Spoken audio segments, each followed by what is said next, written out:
Good evening, everybody. My name is Jonathan Trop. I'm pleased to welcome you to the October 19, 2023 meeting of the Equity, Diversity, and Inclusion Task Force of the town of Trumbull. I'll call the meeting to order at 7:30. Switch while I was speaking. We'll begin with the Pledge of Allegiance. I invite everyone to join me.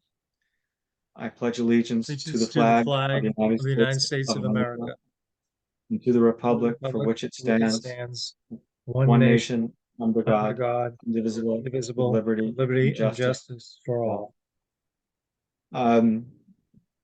Um, Joanne, roll call. We're all here and joined by yourself, Jim Cordone, and Bill Chin.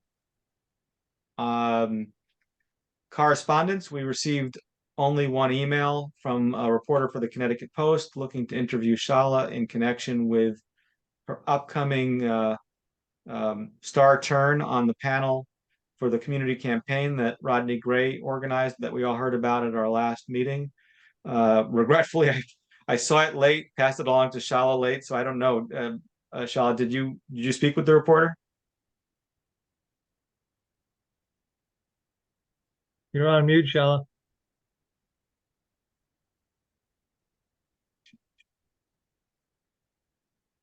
You're on mute, Shella. She does Thank unmute you. sometimes. Yes, so I couldn't find it for a second. Sorry about that. I did reach out to the reporter to explain that it just hadn't gotten to me in time and ask if they still wanted to speak. I haven't gotten the response. Okay. Public comment. Bill, would you invite any members of the public who might happen to wish to speak with us to raise their hands? Yes, sir. If there's any member of the public who would like to speak, please press the raise hand button at the bottom of your screen. Are you seeing anything, Bill? Nobody has indicated that they'd like to speak. Okay, then we'll move on. The next item of business is the approval of the minutes from our last meeting, which Joanne circulated in a timely way after our last meeting. I'll call for a motion to approve those minutes. Anyone? Move to approve Anyone? the Make a minute. motion. All right, so I heard Rick first as a motion. I'll take David as a second. Second. Yep. Any discussion? Hearing none. All in favor? Aye. Aye. All right, that's unanimous. Thank you. Old business. So let's talk about the library briefly. First, talking about the panel on censorship. Shala was the moderator, did a lovely job. Chris was there. I was there. There was a pretty good turnout, I thought. And I thought that the panelists participated in a lively and engaging discussion. There was some diversity of views, some exchange, a lot of consensus, and I thought it was a discussion that was well worth having and that was handled very well. Having said all of that, Shala, what was the view from your place at the dais? I thought it was an excellent event. I appreciated all that each of the panelists brought to the conversation. I thought there was a lot of meaningful share outs, particularly from some of the folks who are educators or have been educators, as well as from our representatives as well in terms of their experience with things with censorship and the like. So I thought it was great. I've got lots of positive feedback from folks after the fact. Have even heard from a few folks who've watched the recording on the Trumbull Citizen Television. So I thought it went really well overall. Good. Chris, I don't know if you have any comments from attending live or in person, or if anybody else has watched it. Yeah, I thought it went extremely well. I liked how it was just civil throughout. Like, yes, we did have a couple of the panelists offer their diversity of their views on censorship, but I thought it couldn't have gone any better. It was fantastic. Good. Anybody else who wanted to comment on that? Okay. For reasons that escape me, the poster prompt seems still not to be up in the library. I'll continue to follow up. And then I want to talk about our book club. So the sum of us is we're going to be discussing in the library on November 6th. That date is now fast approaching. I hope that you're all now well on your way through the book.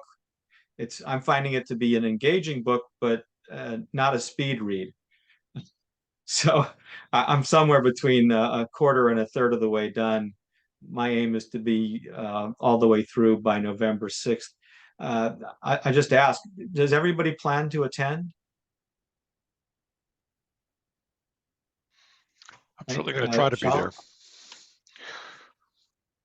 there. I do plan to attend. I just wanted to say that Kathleen mentioned that it is okay if people have not finished the book. Like, it is still going to be a worthwhile conversation for people to engage in. And so I've listened to the audiobook prior. I'm now making my way through the actual read of the book. But just wanted to make sure folks knew that it is okay if you have not finished the book. You can still come and still engage in the conversation. Yeah, that may be my escape valve. Thank you. So, I mean, it's a fascinating book that tells the story from a couple of different perspectives, but a very human perspective in particular, of the origins of many of our societal problems in racism. The example that I read today was if you look at root causes of the subprime loan crisis in the late aughts, the author asserts that much of that came to be because of the piloting of those kinds of financial schemes on vulnerable people, typically people who are Black, but also others of color. So, and it's that story is told both from a sort of a big picture, but also from a very personal perspective, people who've been through it. So anyway, I encourage everybody to read it and turn out on November 6th. We should do what we can in the next couple of weeks to continue to get the word out, maybe put it up on Facebook again. I'll return to the Trumbull Times and try to get that in there, although they never did anything on the censorship panel, somewhat disappointingly. And I encourage all of you to get the word out as well.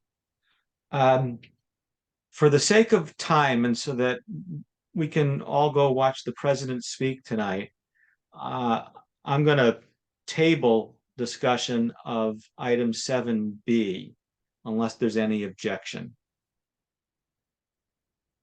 Seeing none, I'll move on. The agenda appears to have a couple of flaws that seem to be my fault. So in addition to 2 Romanet 2s, we have no C. Item number 2D, I'm sorry, 7D, I can report that there have been no developments and will continue to press.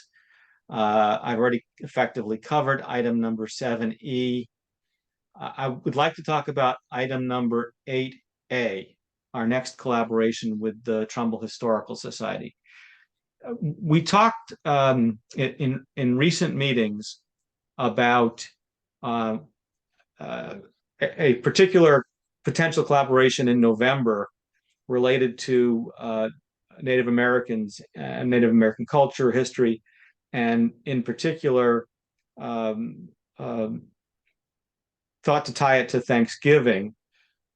As it turns out, I think that tying it to Thanksgiving may not necessarily be the most sensitive thing to do with respect to a Native American tribe, but nonetheless, the Pagosets have indicated an interest, or at least a willingness, in having an event on November 19th, a Saturday before Thanksgiving, that would encompass various aspects of Native American life, including cooking, crafting, and possibly dancing.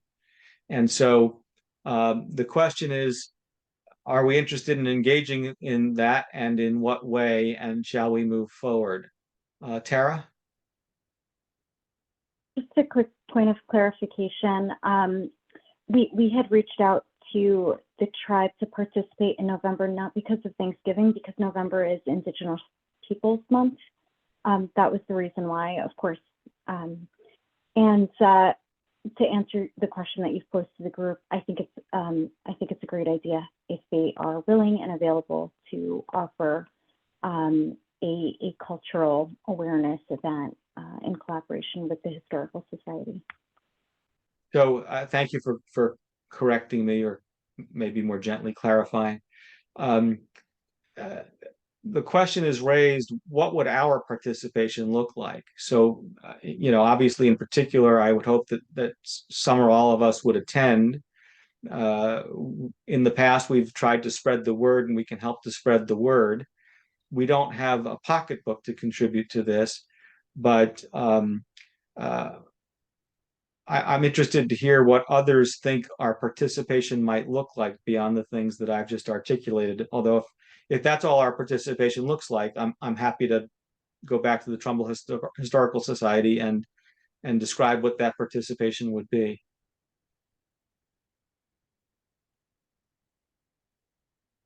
Dave. Did they make a request for assistance in some way, or whether it be financial or otherwise? They didn't ask for financial assistance. We had dealt with Nancy at the Trumbull Historical Society, and now she's got a co-chair, Deborah. And so Deborah seems to be maybe taking the lead. And Deborah said, essentially, I wasn't involved in the last program we did with Edit. Is there a specific type of support you typically provide as a co-sponsor? Which I took to be a sort of a to raise the question I just raised. Shala. Thank you. I was just going to share that I think, first of all, I like the idea of this program, and I think we should support it in collaboration with the Trumbull Historical Society. I think aside from us attending and publicity, I think I can't think of anything else that we would do, and that sort of aligns for the most part with how we collaborated on the event with Eve Galanis that happened back during Pride Month. So I read the email from Deborah just because she hasn't been involved, kind of asking for clarity, and so I don't know that there's an expectation of anything else, but I think sort of our partnership would lend itself to those two things. And in fairness, I'm not sure that there's a lot of heavy lifting for the Trumbull Historical Society either, because I think that the Pogasets are going to probably take the lead in terms of what it is that they would like to do. Tara.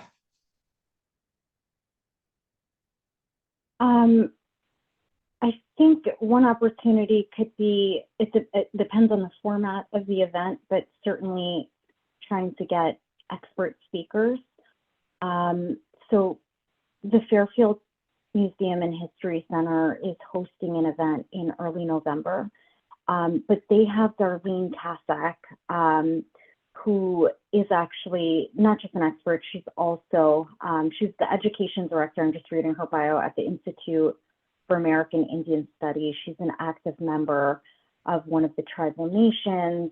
She also works with the Connecticut State Department of Education on implementing Connecticut's Indigenous history within curriculum.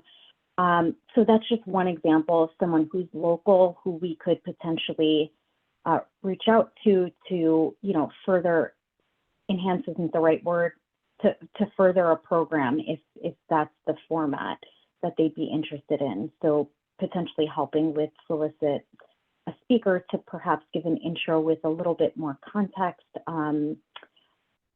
I think we could also look to, well, I'll just leave it at that. That's one immediate recommendation on how we can support.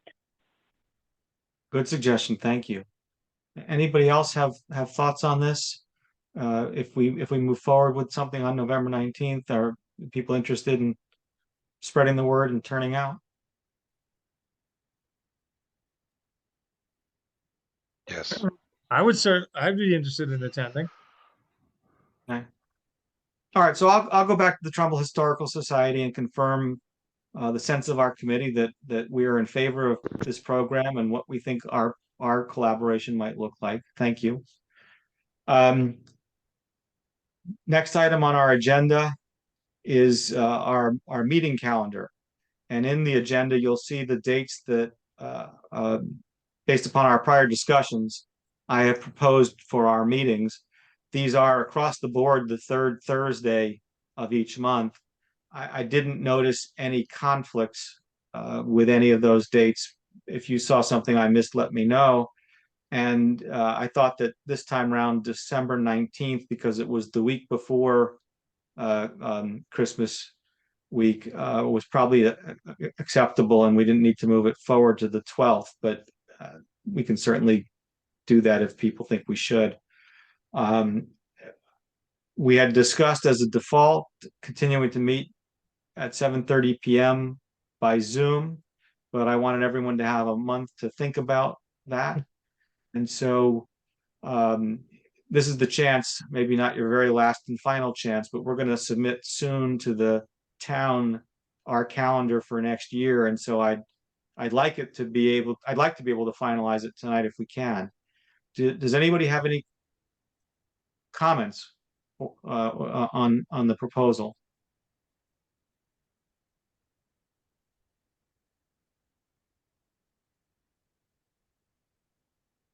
None. No? Okay. So maybe to make this as formal as possible, I'll call for a motion to approve the meeting schedule as proposed in the agenda. So moved. Sarah Figueroa. Is there a second? Second. All right. And any further discussion of that? No, just I'll make the note that I'm still an advocate of doing things in person, but I understand the convenience of being able to do this on Zoom. So. Sarah? I wonder if we could maybe just move to like a quarterly in-person meeting to enable all of us to have enough time to make the necessary arrangements, make sure, none of us are traveling for work, we have childcare secured. That seems a little bit more reasonable if we can maybe approach it that way. I don't know how others feel. Certainly would make it a lot easier for me. So it's an interesting idea, and in many respects, I like it. My chief fear is that if we don't have consistency, people are going to be showing up at town hall when they should be on their computers, or showing up on their computers when they should be at town hall. Maybe I'm the only one who fears that senility is going to cause that problem. What do folks think?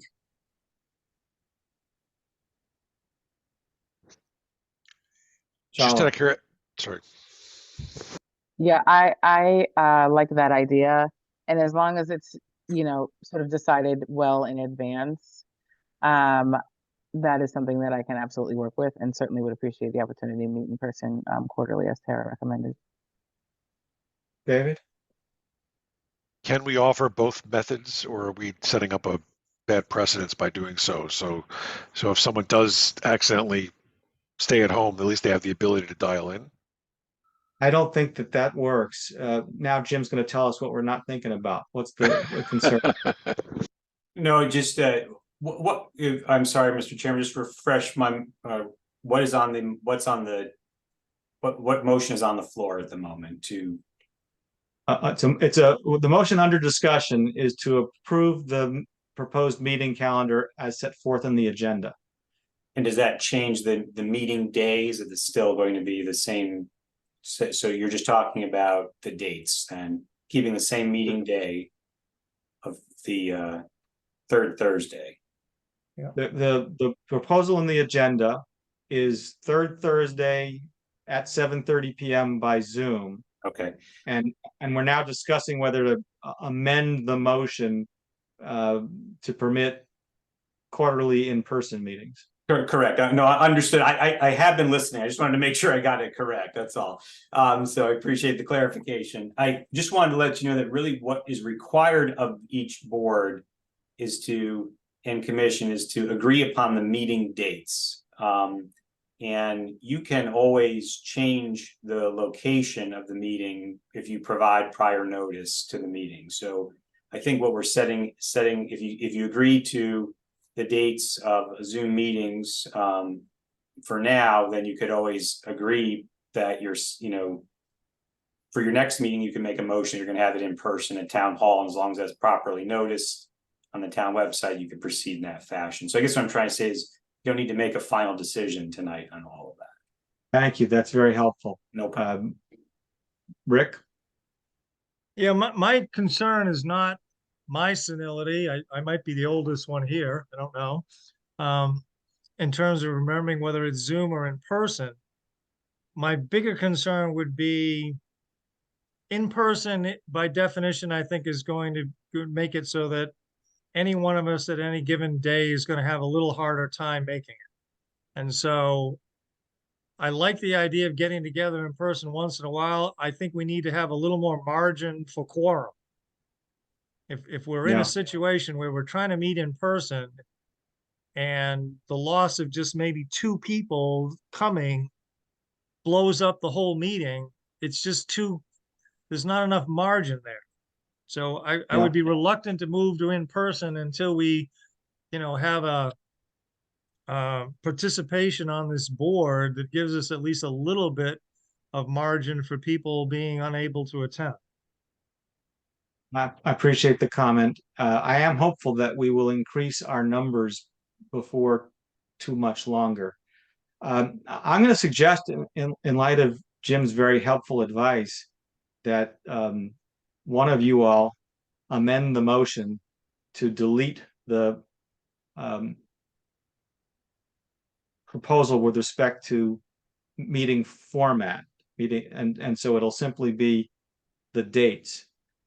Is that a motion to amend one of you is prepared to make?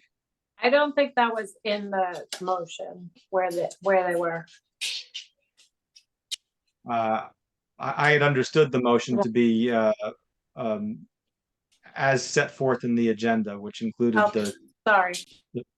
the time and format. So is there a motion to amend? I'll move to make that motion to amend. Okay, is there a second? Second? Any further discussion of the motion to amend? All in favor? Aye. All right, so now, any further discussion of the main motion as amended? Okay, so we're all set then, folks are in consensus that these are the 12 dates, and we'll worry about format a little later. All in favor? Aye. Okay. Aye. So thank you for that little bit of business. I have rushed us through this meeting with the aim of having everybody free to watch the president at 8 p.m.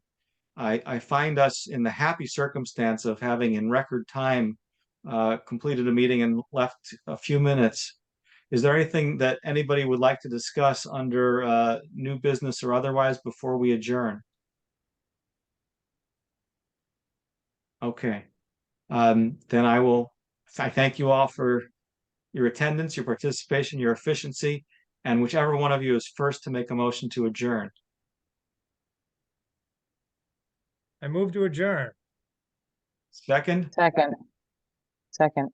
Oh, this one doesn't get discussion. All in favor? Aye. Aye. Have a good evening, everybody. Great. Thank you. Take care, everyone. Be well. See ya. Right.